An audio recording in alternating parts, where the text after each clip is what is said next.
இந்தியாவுக்கு என்ன கண்டாலே பயம். இது ஒரு பயங்கரவாதியோட திமிர் பேச்சு. பாகிஸ்தான் ராணுவத்தோட முழு ஆதரவோட லஷ்கர் தலைவன் கசூரி பேசின இந்த வீடியோ இப்போ உலகையே அதிர வச்சிருக்கு.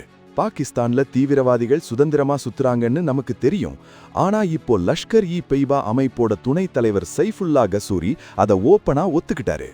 பாகிஸ்தான் ராணுவம் என்னை அவங்க வீட்டு விசேஷத்துக்கு கூப்பிடுறாங்க, அவங்க வீரர்களுக்கு மத சடங்கு செய்ய எனக்கு அழைப்பு வருது அப்படின்னு சொல்லி ராணுவத்துக்கும் தீவிரவாதிகளுக்கும் இருக்கிற கள்ள தொடர்பை போட்டு உடைச்சிட்டாரு.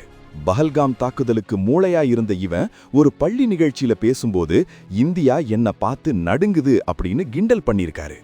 ஆனா கசூரி ஒரு விஷயத்த மறந்துட்டாரு. போன மே மாசம் நடந்த ஆபரேஷன் சிந்தூரை இந்தியா சும்மா செய்யல. பாகிஸ்தான் ஆக்கிரமிப்பு காஷ்மீர்ல புகுந்து அவங்க முகாம்களை அடிச்சு துவம்சம் பண்ணப்ப 4 நாளா பாகிஸ்தான் ராணுவம் கதறி துடிச்சது யாராலையும் மறக்க முடியாது. கடைசியில மே 10ஆம் தேதி தாக்குதலை நிறுத்துங்கன்னு பாகிஸ்தான் இந்தியா கிட்ட கெஞ்சினதுதான் வரலாறு.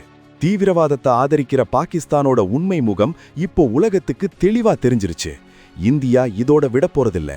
கசூரி போன்ற பயங்கரவாதிகளுக்கு பதிலடி தயாரா இருக்கு. இந்தியா பயப்படுதுன்னு சொன்ன இந்த பயங்கரவாதிக்கு உங்க பதில் என்ன? இந்திய ராணுவத்தின் வீரத்துக்கு ஒரு லைக் போடுங்க. உங்க கருத்தை கமெண்ட்ல சொல்லுங்க.